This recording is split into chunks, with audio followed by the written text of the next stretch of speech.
السلام علیکم dear friends, welcome to the channel جو کہ ہے ایپیسوڈک ناول سٹوریز۔ ناول کا نام ہے من عاجزم اور اس کو لکھا ہے منت شاہ نے، جس کی قسط نمبر ہے 19۔ وہ مراد کے ساتھ سب سے پہلے ہاسپٹل پہنچا تھا۔ ہاسپٹل جا کر اسے پتا چلا کہ علیحہ تو اس رات ہی غائب ہو گئی تھی جس رات وہ اور زارا درگاہ پر تھے، اور ڈاکٹر سبحان نے بہت کوشش کی تھی اسے ڈھونڈنے کی، مگر وہ چاہ کر بھی ڈھونڈ نہیں سکے تھے، کیونکہ زارا اکیلی اتنی بہادر تو تھی نہیں کہ بیمار علیحہ کو لے کر چل پڑے کہیں بھی۔ مراد ذرا ایئرپورٹ کی طرف گاڑی موڑو۔ ہاسپٹل سے نکلتے ہی اس نے مراد کو حکم دیا تھا۔ جی چھوٹے صاحب، مراد نے حکم کی تعمیل کی تھی۔ ایئرپورٹ پہنچ کر اس نے پچھلے دن کی پیسنجرز کی ڈیٹیلز نکلوائی تھی، مگر سبحان کے نام سے ایک ہی سیٹ کنفرم تھی۔ اس کے علاوہ زارا اور علیحہ نام کے پیسنجر سیٹ ریزرو نہیں تھی۔ اس نے ڈیٹیلز دیکھ کر غصے سے ہاتھ کا پنچ بنا کر ٹیبل پر مارا تھا۔ تو تم ان دونوں کو کسی محفوظ جگہ پہنچا کر ہی وہاں گئے ہو۔ وہ شدید طیش کے عالم میں تھا۔ گاڑی میں بیٹھ کر اب اس نے مراد کو حکم دیا تھا کہ وہ ماہر کی طرف چل پڑے۔ چھوٹے ملک صاحب، مجھے لگتا ہے ہمیں گھر چلنا چاہیے، آپ کی طبیعت ٹھیک نہیں ہے، آپ کو جو بھی معلومات چاہیے میں لا کر دوں گا، مگر پلیز گھر چلتے ہیں۔ مراد نے اس کے لرزتے وجود اور لال سرخ چہرے کو دیکھتے کہا تھا۔ اسے اس کی حالت سے خوف آ رہا تھا۔ نہیں یار، اس ٹائم سب سے زیادہ ضروری تمہاری چھوٹی ملکانی کی تلاش ہے، اس سے زیادہ کچھ ضروری نہیں۔ بولتے اس کی آواز بھی کانپ رہی تھی۔ اب مراد نے مرر میں اس کے عشق کی انتہا دیکھی تھی، جسے نہ تو اپنی ہوش تھی نہ اپنے درد کی تکلیف تھی۔ یاد تھی تو ہزارہ اوکھے پینڈے لمبیاں راواں عشق دیاں، وکھری کلی دن تیراواں عشق دیاں۔ اس نے اس کا خون نچوڑ دیا تھا، اس کا غرور چھین لیا تھا، اس کے جسم پر رشا طاری کر دیا تھا۔ جاؤ بلا کر لاؤ اسے۔ ماہر کے گھر کے سامنے گاڑی رکتے ہی اس نے مراد سے کہا تھا۔ ماہر باہر آیا تو اس نے پیچھے سے اپنی سائیڈ کا دروازہ کھول کر اسے بیٹھنے کا اشارہ کیا تھا، اور وہ بیٹھ گیا تھا۔ زارا کہاں ہے؟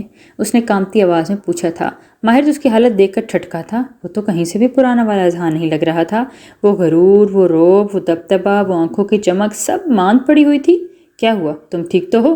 اس نے بے یقینی سے پوچھا تھا۔ یہ میرے سوال کا جواب نہیں ہے۔ اس کے چہرے کی لالگی بڑھتی جا رہی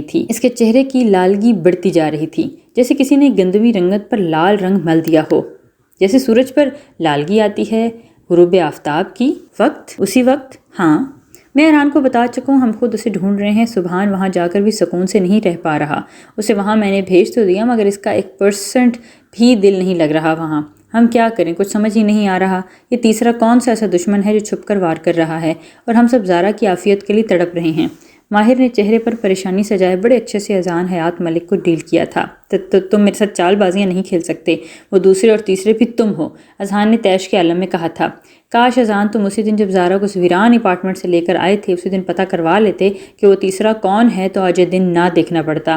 ماہر نے اسے دیکھتے افسوس سے کہا تھا۔ تم اب جا سکتے ہو، لیکن اگر سچائی کھلنے پر تم دونوں اس میں انوالو ہوئے تو تم میں دونوں کو میں نے زندہ نہیں چھوڑنا۔ اس نے کانپتے ہاتھ سے گاڑی سے نیچے اترنے کا اشارہ کیا تھا۔ مراد نے گاڑی سٹارٹ کی تھی۔ اب وہ منتظر تھا اپنے چھوٹے ملک کے اگلے حکم کا۔ ماہر سیدھا تو کہہ رہا ہے، زارا کے ملنے کی خوشی میں، اس کے آس پاس ہونے کی خوشی میں یہ بھی بھول گیا کہ اس نمبر سے میسج کس نے کیا تھا، کون تھا، اور وہ کون لوگ تھے جو اسے ایسے اٹھا کر لے گئے۔ اس نے دل میں سوچا اور خود پر بے حد غصہ آیا۔ مراد، میرا موبائل؟ اس نے جیب میں ہاتھ ڈالا تھا، مگر موبائل نہیں تھا۔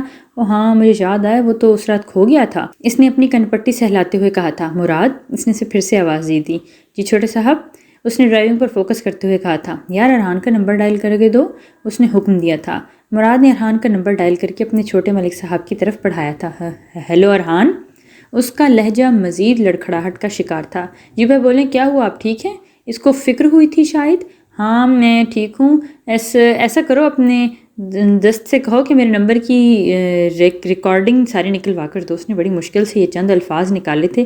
میں نکلوا چکا ہوں بھائی، آپ واپس گھر آئیں، ہم چلتے ہیں مل کر۔ بھابھی، ارحان تھوڑی دیر تک نمبر سینڈ کرتا ہوں، اس پر ساری ریکارڈنگ مجھے۔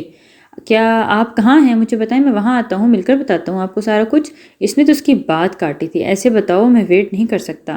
اس نے اپنی بات پر زور دیا تھا۔ بھائی، جس نمبر سے آپ کو میسج اور ویڈیو بھابھی کے اپارٹمنٹ ہونے کی اطلاع، اور وہ نمبر کسی بندے کے گاؤں کا ہے، اور وہ بہت ہی بزرگ ہے۔ اس کی شناختی کارڈ پر کسی نے سم نکلوا کر وہ کام کیا تھا، آپ کو اطلاع دی اور سم توڑ دی۔ میں اس بزرگ کا پتہ کروا چکا ہوں، اسے فالج ہوا ہے، اور وہ پچھلے 3 سال سے اس مرض میں مبتلا ہے، نہ کچھ بول سکتا ہے، نہ ہی اٹھ بیٹھ سکتا ہے۔ ارحان نے تفصیل دے دی تھی۔ اور دوسرا نمبر سنان کا ہے، اس سے تو آپ کی تفصیلی بات ہوئی تھی۔ مجھے نہیں لگتا کہ اس جیسا کمزور انسان کچھ کر سکتا ہے، اس نے بے بسی سے کہا تھا۔ پھر کہاں گئی زارا؟ اس نے اپنی آنسوؤں کو اندر ہی اتارا تھا۔ بھائی اب گھر آ جائیں، بڑے پاپا کی کال آ رہی ہے بار بار، ہم انشاءاللہ اس بات کا کوئی نہ کوئی حل ڈھونڈ لیں گے۔ اس نے پھر سے منت کی تھی۔ اچھا تم گھر پہنچو، میں آتا ہوں، اس نے کہتے موبائل مراد کو پکڑایا تھا۔ مراد ماہر کا نمبر ہے نا تمہارے پاس؟ اس کو کال کر کے سنان کا ایڈریس لو، ہمیں وہاں جانا ہے۔ اذہان نے آنکھیں بند کرتے سیٹ سے ٹیک لگاتے ہوئے کہا تھا، ہمارے بابا نہیں ہیں، ہمارا کوئی بھائی نہیں ہے، پلیز ہم پر رحم کرو، ہمیں چھوڑ دو۔ وہ ہاتھ باندھے اس کے سامنے گڑ گڑا رہی تھی۔ ہاں تم جو کہو گے میں وہی کروں گی، مگر خدا کے لیے مجھے علیحہ سے ملوا دو، اپنی تکلیف اکیلے برداشت نہیں کر سکتی۔ چٹاخ! خبردار جو اپنے گندے منہ سے میری بہن کا نام لیا، نوچ لوں گی تمہارا منہ۔ اذہان نے بے تحاشا اپنی گال پر ہاتھ رکھے تھے، وہ اپنی گال پر اس کے نرم گداز ہاتھ کے لمس کو محسوس کرنا چاہتا تھا، مگر وہ لمس تو کہیں بھی نہیں تھا۔ اس کے سینے میں ہوک اٹھی تھی، آنکھوں سے موتی نکل کر گرے تھے، دل، وجود، سانسیں سب کپ کپا رہے تھے۔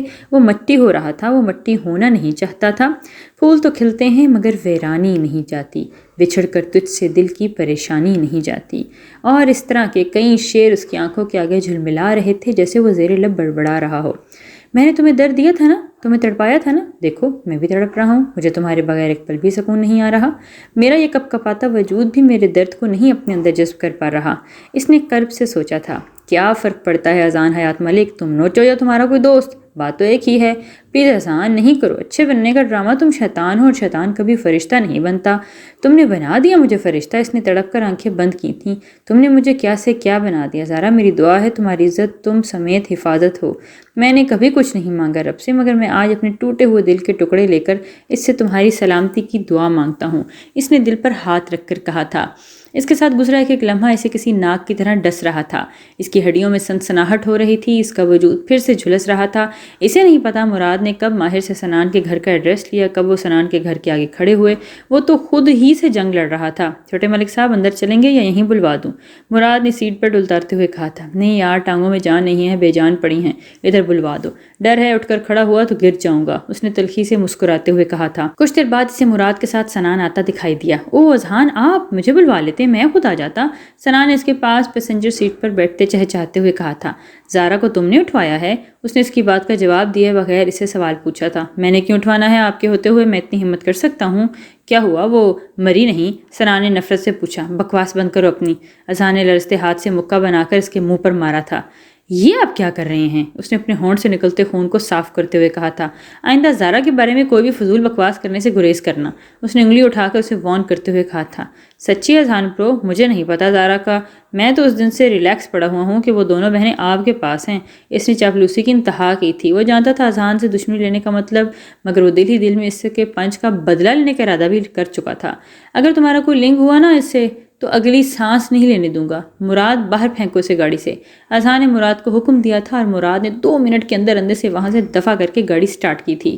مراد 2 بندے لگاؤ اسے ماہر اور سنان پر، مجھے ان کی پل پل کی رپورٹ چاہیے، اس نے کامتی آواز میں کہا تھا۔ جی چھوٹے صاحب، اس نے حکم کی تعمیل کی تھی۔ اور پانی پی لے ملک صاحب، اسے اس کی حالت سے گھبراہٹ ہو رہی تھی۔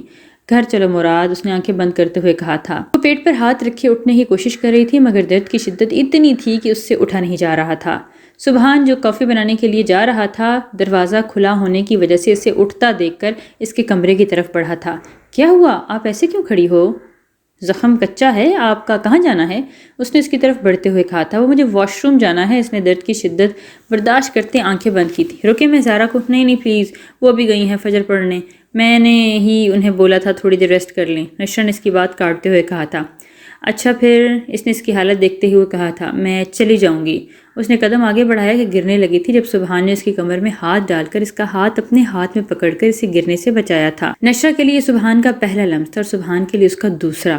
دونوں اتنے قریب تھے، ایک دوسرے کی سانسیں ایک دوسرے کے چہرے پر محسوس ہو رہی تھیں۔ کچھ دیر ایک دوسرے کی آنکھوں میں آنکھیں ڈالے کھڑے تھے جب اس سے لمس آشنائی چاہ رہے ہوں۔ سبحان اس کی آئی بروز کے درمیان جگمگاتے تل پر اٹک گیا تھا۔ نشرہ نے نظریں چراتے ہوئے خود کو کمپوز کیا۔ چلے میں چھوڑ دوں، سبحان نے انتہائی نرمی سے کہا تھا، اور پھر ایسے ہی اسے سہارا دیے وہ واش روم تک لایا تھا۔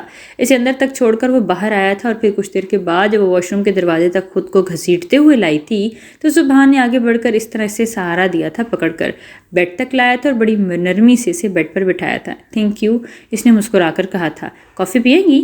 وہ شاید اسے باتیں کرنا چاہتا تھا اس لیے پوچھ بیٹھا تھا، ہاں اگر آپ بنا رہے ہیں اپنے لیے تو ضرور پیوں گی، مگر اگر اسپیشل میرے لیے بنا رہے ہیں تو تکلیف نہ کریں۔ اس نے مسکراتے ہوئے کہا، نہیں میں اپنے لیے بنانے جا رہا تھا، ایکچولی مجھے عادت ہے فجر کے بعد کافی پینے کی، صبح نے نرم لہجے میں کہا تھا اور پھر کافی بنانے چلے گیا تھا۔ ٹھیک 5 منٹ بعد وہ کافی کے 2 کپ ہاتھ میں پکڑے سے کمرے میں آیا تھا اور اس کے بیڈ کے سامنے پڑے صوفے پر بیٹھ گیا، نشرہ کو اس کی کافی پکڑا کر۔ ناٹ بیڈ، نشرہ نے سپ لیتے ہوئے کہا تھا، تو آپ نے اتنا بڑا رسک لینے کے لیے اپنے دوست کو بچایا ہے؟ سبحان نے کافی کی تعریف پر اس کی طرف مسکراتے ہوئے دیکھتے پوچھا تھا۔ بات صرف دوستی کی نہیں، بینس کی زندگی کی تھی، اور جب زندگی کی بات ہو تو بینس کی جگہ کوئی اور بھی ہوتا تو میں اسے ایسے ہی پروٹیکٹ کرتی۔ اس نے پھر سے کافی کا سپ لیتے ہوئے کہا تھا، تو آپ اپنی زندگی انسانیت کی خدمت کے لیے سرو کرنا چاہتی ہیں؟ سبحان نے اس کا جواب کے دل کو سراہا تھا، مگر وہ اسے بھی کھوجنا چاہتا تھا۔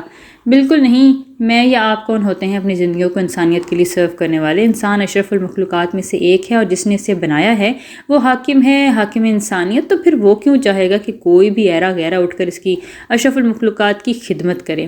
اس لیے وہ اس کام کے لیے مخصوص لوگوں کو چنتا ہے جو اہل ہوں، وہ بیچ راستے میں ڈگمگائے نہ، جو آخر تک ڈٹے رہیں کسی مضبوط چٹان کی طرح، چاہے کتنے بھی طوفان آئے راستے میں۔ یہی وجہ ہے کہ اس دنیا میں عبدالستار ایدھی ایک ہی تھے جنہیں انسانیت کی خدمت کے لیے چنا گیا تھا۔ میں یا آپ کیوں نہیں ہو گئے عبدالستار ایدھی؟ اس نے بڑے پرسکون لہجے میں اپنی بات مکمل کی تھی۔ اچھا فلسفہ ہے۔ سبحان نے پھر سے دل میں اس کے جواب کو سراہا تھا، مگر اس کے سامنے سے بیان نہیں کیا تھا۔ اسے سراہا نہیں تھا، یہ تو اگلے بندے کے اوپر ڈیپینڈ کرتا ہے کہ وہ اسے فلسفہ کہتا ہے یا پازیٹیو سوچ۔ نشرہ نے کہاں ادھار رکھا تھا، میں اتنی جلدی کسی کی بھی سوچ سے ایگری نہیں کرتا، میری سوچ کا اپنا ایک معیار ہے۔ سبحان نے کافی کا گھونٹ پیتے ہوئے کہا تھا، گریٹ، لیکن مجھے لگتا ہے آپ کی سوچ بہت پیچھے کی بات ہے۔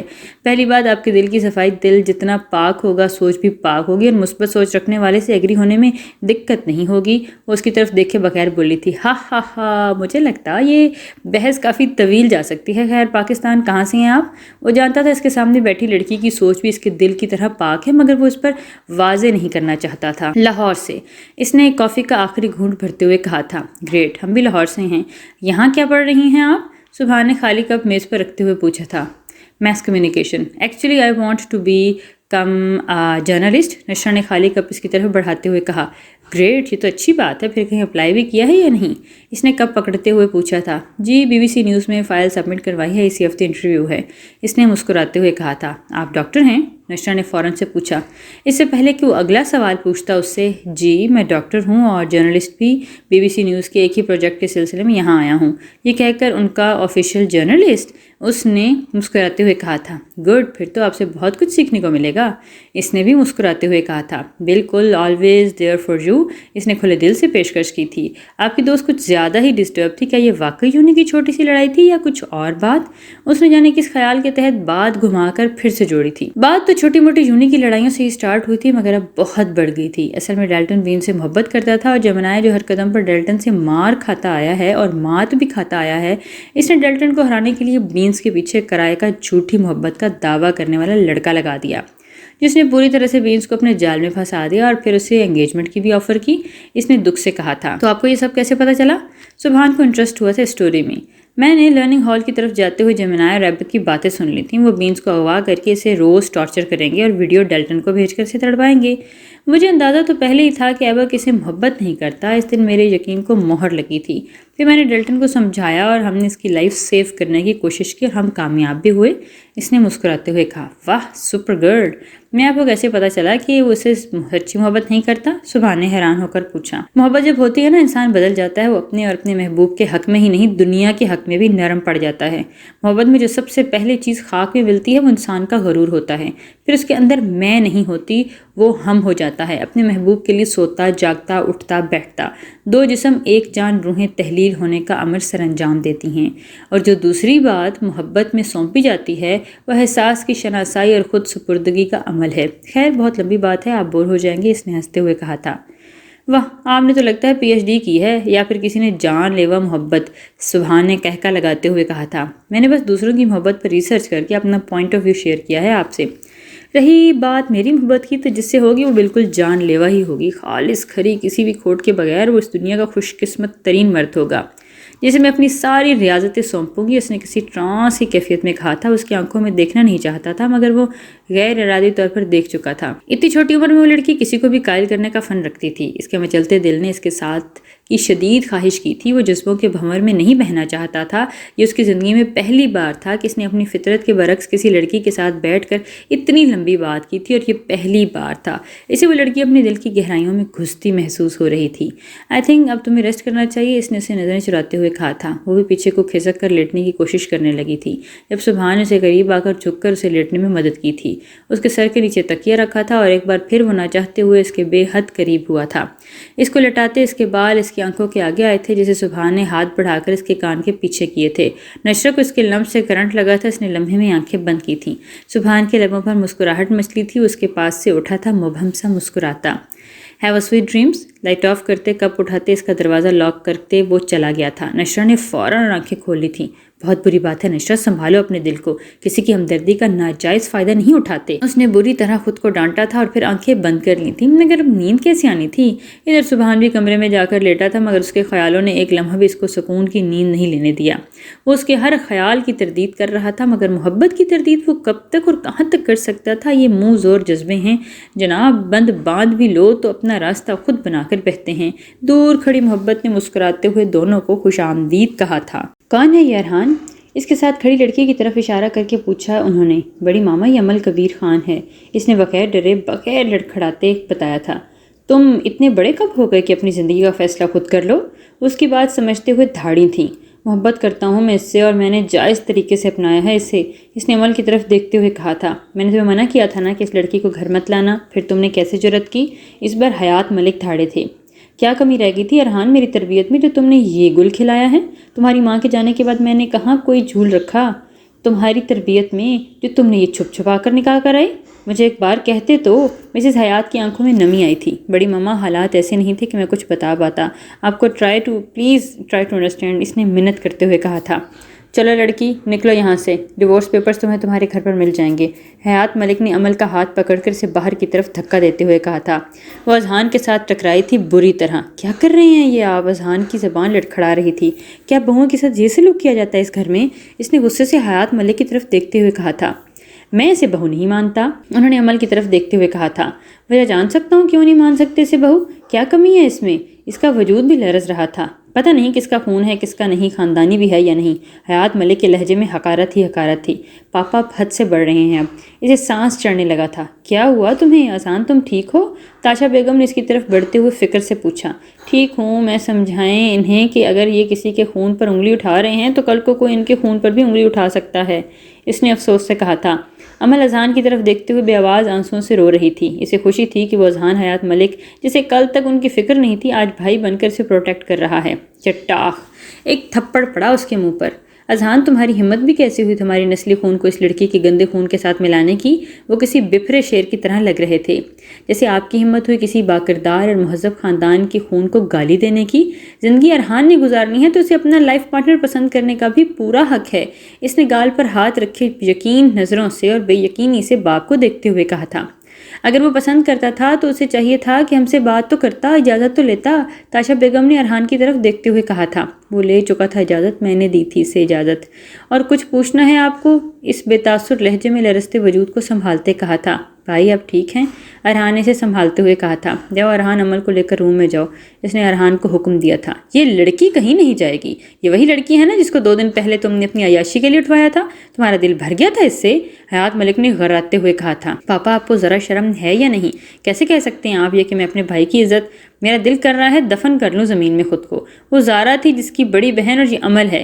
اب میں آپ کو صاف لفظوں میں بتا رہا ہوں، میں زارا سے محبت کرتا ہوں اور آپ حریم کی فیملی کو انکار کر دیں، اس نے بغیر کسی لگی لپٹی کہا تھا۔ تمہارا دماغ تو نہیں خراب اذہان؟ سب سے پہلے اذہان کی بات سن کر تاشا بیگم کو ہارٹ اٹیک ہوا تھا۔ کیا ہو رہا ہے یہاں؟ کس چیز کا اتنا شور مچا رہے ہیں آپ سب؟ کبیر ملک کچھ سیاسی میٹنگ اٹینڈ کر کے آئے تھے، ڈرائنگ روم میں اتنا شور سنا تو اسی کی طرف چلے آئے۔ آئیے آپ بھی آئیے، آپ کے یہ دونوں لاڈلے نیا چاند چڑھا کر آئے ہیں، ایک نکاح کر کے آیا، دوسرا اپنی شادی ختم کرنے کی بات کر رہا ہے۔ تمہارے بے جا پیار لاڈ کی وجہ سے مجھے یہ دن دیکھنا پڑ رہا ہے، حیات ملک نے چپاتے ہوئے لفظ ادا کیے۔ محبت ہونا فطری عمل ہے، اگر ان کو ہو گئی ہے تو اتنا واویلا کرنے کی کیا ضرورت ہے بھائی صاحب؟ میں نے تو پہلے ہی آپ سے کہا تھا کہ اذہان پر اپنی مرضی مسلط مت کریں، کبیر ملک نے بڑے نرم لہجے میں کہتے ہوئے عمل کے سر پر ہاتھ رکھا تھا۔ ٹھیک ہے، تم نے ایکسیپٹ کر لیا ہے، مگر میں کبھی نہیں کروں گا۔ ٹھیک ہے، میں اسے ایک شرط پر اس گھر میں قبول کروں گا، اگر اذہان حریم سے شادی کرنے سے انکار نہیں کرے گا تو۔ انہوں نے تاش کا آخری پتا پھینکا تھا اور وہ چال چلی تھی جس کی مات ان کے حصے میں نہیں ان کے بیٹے کے حصے میں آنی تھی۔ وہ جانتے تھے کہ ان کا بیٹا بہت ضدی ہے، اب جو وہ فیصلہ کر چکا ہے اس سے پیچھے ایک قدم نہیں ہٹے گا، مگر بات اگر نشرہ یا ارحان کی خوشیوں کی آئے گی تو وہ اپنی جان بھی قربان کر دے گا۔ یہ آپ کیا کہہ رہے ہیں بڑے بابا، ایسا مت کریں۔ اس نے پھر سے منت کی تھی۔ اذہان کے چہرے پر چٹانوں جیسی سختی آئی تھی۔ اس نے پل بھر کے لیے باپ کو دیکھا تھا جنہیں اپنے فیصلے پر کوئی ملال نہیں تھا۔ مجھے منظور ہے، اس نے اٹھ کر لڑکھڑاتے ہوئے کہا تھا۔ اذہان کیا ہوا ہے تمہیں؟ تاشا بیگم، ارحان، کبیر، ملک تینوں اس کی طرف لپکے تھے جس کا وجود لرزے جا رہا تھا۔ ٹھیک ہوں میں چاچو، اس نے ان سے خود کو چھڑواتے ہوئے کہا تھا۔ ارحان روم میں لے کر جاؤ، عمل کو ایک بات سب کان کھول کر سن لیں، اس گھر میں عمل کا بھائی میں ہوں، اس کو ذرا سی بھی خراش آئی نا تو اذہان حیات ملک نقشہ بگاڑ کر رکھ دے گا اس گھر کا۔ اس نے عمل کے سر پر ہاتھ رکھتے ہوئے کہا تھا، اور آپ پاپا نیکسٹ ٹائم اس کے خون کو گالی دینے سے پہلے یہ سوچ لینا کہ اس کا بھائی اذہان حیات ملک ہے۔ اس نے اپنے لاپرواہ اور بے حس باپ کی طرف دیکھتے کہا تھا۔ کہاں جا رہے ہیں آپ بھائی؟ آپ کو پھر سے بخار ہو رہا ہے؟ ارحان اس کو باہر جاتا دیکھ کر اس کی طرف لپکا تھا۔ عمل کا دھیان رکھو ارحان، اس کا کندھا تھپ تھپاتے اپنے آنسوؤں پر بند باندھے وہ باہر کی طرف بڑھا تھا۔ مراد دور لے جاؤ کہیں جہاں سکون ہو، میرے اندر کی آگ بجھ جائے جہاں۔ گاڑی میں بیٹھ کر اس نے مراد کو حکم دیا تھا۔ پاپا کو تو کہہ آیا تھا حریم سے شادی کا، مگر اندر جو آگ جل رہی تھی اس کو نہیں بجھا پا رہا تھا۔ مراد نے کوسوں دور بہتے راوی کے کنارے پر گاڑی کھڑی کی تھی اور گاڑی سے اتر کر گیلی مٹی پر ننگے پاؤں چلتا اپنے اندر کی تشنگی بجھانے کی کوشش کر رہا تھا، جو کہ کم ہونے کی بجائے بڑھتی جا رہی تھی۔ کیوں؟ آخر کیوں؟ اس نے چلاتے ہوئے گیلی مٹی پر بیٹھتے آسمان کی طرف منہ کر کے دیکھا تھا۔ کیوں جلا رہے ہیں آپ مجھے؟ کیا بگاڑا ہے میں نے؟ کیوں ڈالی میرے دل میں اس کی محبت؟ ڈالی بھی تو چھینا کیوں مجھ سے؟ کیا چاہتے ہیں تڑپ تڑپ کر مر جاؤں؟ اس نے چیختے ہوئے اپنے سینے کے درد کو دبانے کی کوشش کی تھی۔ مراد جاؤ، کوئی ایسا نشہ لاؤ کہ میں دنیا بھول جاؤں، اس نے مراد کو حکم دیا تھا۔ چھوٹے ملک صاحب گھر چلیں، آپ کی طبیعت۔ مراد دفع ہو جاؤ، جاؤ، وہ غصے سے چیخا تھا۔ میں تمہیں بھولنا چاہتا ہوں اب، میں اس رات کو بھولنا چاہتا ہوں اب، جس رات تم میری سانسوں سے بھی زیادہ قریب تھیں۔ اس نے شدت سے آنکھیں بند کی تھیں۔ کیوں لڑ رہی ہیں اپنے آپ؟ اس کے پاس کسی لڑکی کی آواز گونجی تھی۔ میں نہیں جانتا، مگر میں اتنا جانتا ہوں میری حسیات مفلوج ہوتی جا رہی ہیں، میں اس کے بغیر اس دنیا کو نہیں دیکھنا چاہ رہا، مجھے وہ چاہیے۔ اس نے اس معصوم لڑکی کی طرف دیکھتے کہا تھا جو چشمہ لگائے، پونی ٹیل بنائے، شلوار سوٹ پہنے اس کے قریب گھٹنوں کے بل بیٹھی اس کے درد میں سے تسلی دینے کی کوشش کر رہی تھی۔ خود سے لڑیں گے تو ٹکرا ٹکرا کر تھک جائیں گے، جیسے دیوار کے ساتھ یا پتھروں کے ساتھ انسان سر ٹکراتے تھک جاتا ہے۔ وہاں سے کیوں نہیں مانگتے جو کن کی مہریں لگاتا ہے؟ اس نے اس کی نم آنکھوں میں دیکھتے ہوئے کہا تھا۔ کون لگاتا ہے؟ اس نے بے بسی سے پوچھا تھا۔ کبھی دل کے بنانے والے کے تابع ہو کر اس دل کو دھڑکانا سیکھیں جس دل پر اس حاکم کی حکومت ہے، اسی کی رہے تو وہ سب کچھ لوٹا دیتا ہے۔ پہلی محبت تو اس دل میں اس کن کہنے والے کی ہی ہونی چاہیے نا، پھر کسی زیروح کی۔ آپ کی محبت اعتدال کا شکار ہے، اس کے بارے میں سوچیے گا۔ اس نے اپنے موٹے موٹے گلاسز والا چشمہ صحیح کرتے ہوئے اس کے پاس سے اٹھتے ہوئے کہا تھا۔ کون ہو تم؟ اذہان نے پوچھا تھا۔ سمن غفور، اس نے پلٹ کر مسکراتے ہوئے کہا تھا۔ وہ پلک جھپکتے اس کا وجود غائب ہوا تھا، وہ بس ہیولا تھا خدا کی طرف سے شاید اذہان کو سمجھنے کا۔ چھوٹے ملک صاحب، اس نے وسکی کا گلاس اذہان کی طرف بڑھاتے ہوئے کہا۔ بوتل دو یار۔ اس نے اس کے ہاتھ سے بوتل کھینچی تھی اور آنکھیں بند کر کے اس ناپاک محلول کو اپنے اندر انڈیلنے لگا تھا۔ 1 2 3 4 4 بوتلیں وہ ختم کر چکا تھا، پھر بھی اسے نشہ نہیں ہوا تھا، وہ دنیا بھلانے میں ناکام ہوا تھا۔ مراد یہ کون کہتا ہے؟ اس نے نشے والی آواز میں پوچھا تھا۔ وہ جو 7 جہانوں کا رب ہے چھوٹے ملک جی، اس نے اذہان کو سنبھالتے ہوئے کہا تھا۔ وہ زارا کو دے دے گا نا مجھے؟ وہ اٹھا تھا اور پھر گرا تھا۔ مانگ کر تو دیکھیں، ضرور دے گا، اس نے اسے اٹھاتے ہوئے کہا تھا۔ نہیں دے گا یار، وہ کہتی تھی کہ وہ دعا مانگے گی وہ مجھے کبھی نہ ملے۔ وہ لڑکی سب کے معاملے میں رحم دل ہے تو میرے معاملے میں سخت دل کیوں؟ مراد تم کہو اسے جا کر وہ یہاں رہتی ہے۔ اذہان حیات ملک کے دل کی حکمران ہے، وہ رگوں میں بستی ہے، وہ زندگی ہے۔ اس نے اپنے سینے پر پھر نبض پر ہاتھ رکھتے کہا تھا۔ وہ اسے اٹھا کر گاڑی کی طرف لے جا رہا تھا۔ میں تھک گیا ہوں مراد، اب اس کا درد مجھے تھکا رہا ہے۔ اس کی آنکھوں سے آنسو بہہ رہے تھے۔ زندگی ابھی بہت پڑی ہے چھوٹے ملک صاحب، راستے نکلیں گے اور بہت سارے دروازے بھی کھل جائیں گے وقت کے ساتھ ساتھ۔ دیکھنا، میرا دل کہتا ہے آپ کو منزلیں بھی ملیں گی اور معجزے بھی دیکھیں گے، اور یہ جو عشق کی ٹھاٹے مارتا آپ کے اندر سمندر ہے نا، اس کی داستان بھی مکمل ہوگی اور آپ کی اور چھوٹی ملکانی کے ملنے کی دعائیں بھی قبول ہوں گی۔ وہ سب ملے گا جس کا آپ سوچ بھی نہیں سکتے۔ اتنا لمبا سفر کر کے یہاں تک پہنچ گئے ہیں تو تھوڑا اور صبر و تحمل سے کام لیں اور فیصلے کو رب پر چھوڑ دیں۔